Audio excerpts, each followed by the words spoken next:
ಎಲ್ಲ ನಮಸ್ಕಾರ ಕರ್ನಾಟಕ. ಈ ಗಾಡಿ ಲೊಕೇಶನ್ ಬಂದು ಹಾಸನ. ಗಾಡಿ ಬಂದುಬಿಟ್ಟು ಶಿಫ್ಟು ಡೀಸರು VDI ಮಾಡಲ್ ಬಂದು 2014 4th ಓನರು. ಟೈರೆಲ್ಲ ನೋಡ್ತಿರ್ಬೋದು, ಒರಿಜಿನಲ್ ಅಪೋಲೋ ಟೈರ್ ಇದೆ ಮತ್ತು ಬಾಡಿ ಲೈನಿಂಗ್ ಎಲ್ಲ ನೋಡ್ತಿರ್ಬೋದು. A to Z ಗುಡ್ ಕಂಡೀಷನಲ್ಲಿ ಆಗಿದೆ. ಟೈರೆಲ್ಲ ಬಂದ್ಬಿಟ್ಟು ನಿಮಗೆ 85-90% ಇದೆ. ಒರಿಜಿನಲ್ ಗಾಡಿ. ಹಿಂದೆಗಡೆ ಸ್ಪಾಯ್ಲರ್ ಇದೆ, ಹಾಕಿಸ್ಕೊಡ್ತಾರೆ. ಸ್ಪಾಯ್ಲರು ಮನೇಲಿ ಬಿಚ್ಚಿಟ್ಟಿದ್ದಾರೆ. ಜೊತೆಗೆ ಒಂದು ಪೆಟ್ರೋಲ್ ಡೀಸೆಲ್ ಟ್ಯಾಂಕಿನ ಕ್ಯಾಪನ್ನು ಸಮೇತ ಹಾಕಿಸ್ಕೊಡ್ತಾರೆ. ಗಾಡಿ ಮಾತ್ರ ಒರಿಜಿನಲ್ ಇದೆ, ಯಾವುದೇ ರಿಪ್ಲೇಸ್ಮೆಂಟ್ ಇಲ್ಲ. A to Z showroom recorded ಆಗಿದೆ. ಗಾಡಿ ಮಾತ್ರ ವೆಲ್ ಆ್ಯಂಡ್ ಗುಡ್ ಕಂಡೀಷನಲ್ಲಿ ಆಗಿದೆ. ಗಾಡಿ ಇಂಟೀರಿಯರ್ ತೋರಿಸ್ತೀನಿ ನೋಡಿ. ಹಾಗೇನೆ ಎಕ್ಸ್ಟ್ರಾ ಕ್ಲಾಸ್ ಆಗಿದೆ ಮತ್ತು ಒರಿಜಿನಲ್ ಇದೆ ಗಾಡಿ, ಯಾವುದೇ ರಿಪ್ಲೇಸ್ಮೆಂಟ್ ಆಗಿಲ್ಲ.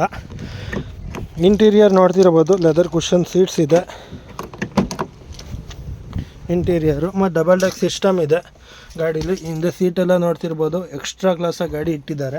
ಮತ್ತು ರೀಡಿಂಗ್ ಬಂದುಬಿಟ್ಟು ಶೋರೂಮ್ ರೀಡಿಂಗ್ ಇದೆ 1,74,000 ಗಾಡಿ ರನ್ ಆಗಿದೆ. ಮತ್ತು ಫಸ್ಟ್ ಪಾರ್ಟಿ ಇನ್ಶೂರೆನ್ಸ್ ಸಮೇತ ಇದೆ. ನಿಮ್ಮ ಹತ್ರನೂ ಇದೇ ಥರ ಯಾವ್ದಾದ್ರು ಗಾಡಿ ಇತ್ತು, ಸೇಲ್ ಮಾಡಬೇಕು ಅನ್ನೋದಿತ್ತು ಅಂದರೆ ದಯವಿಟ್ಟು ಕೆಳಗಿರುವ ನಂಬರ್ಗೆ ಕರೆ ಮಾಡಿ, ಇಲ್ಲ ಇದೇ ಅಕೌಂಟ್ಗೆ DM ಮಾಡಿ ಅಂತ ಹೇಳ್ತಾ, ಆದಷ್ಟು ಅತಿ ಹೆಚ್ಚಿನ ಸಂಖ್ಯೆಯಲ್ಲಿ ಶೇರ್ ಮಾಡ್ತೀರಿ. ದಯವಿಟ್ಟು ನೋಡೋರೆಲ್ಲ ಒಂದೊಂದು ಫಾಲೋ ಮಾಡಿಕೊಂಡು ಲೈಕ್ ಮಾಡ್ಕೊಂಡು ನೋಡಿ. ಇದೇ ಥರ ಯೂಟ್ಯೂಬಲ್ಲೂ ಕೂಡ ಬಂದು ಸಪೋರ್ಟ್ ತೋರಿಸಿ. ಎಷ್ಟೋ ಜನ ಲೈಕು ಫಾಲೋ ಮಾಡ್ದಲ್ಲೇ ನೋಡ್ತಿರ್ತೀರ, ಎಲ್ಲರೂ ಫಾಲೋ ಮಾಡ್ಕೊಂಡು ನೋಡಿ, ಜೊತೆಗೆ ಲೈಕ್ ಮಾಡಿ ಅಂತ ಹೇಳ್ತಾ ಈ ವಿಡಿಯೋ ಇಲ್ಲಿಗೆ ನಿಲ್ಲಿಸ್ತಾ ಇದ್ದೀನಿ.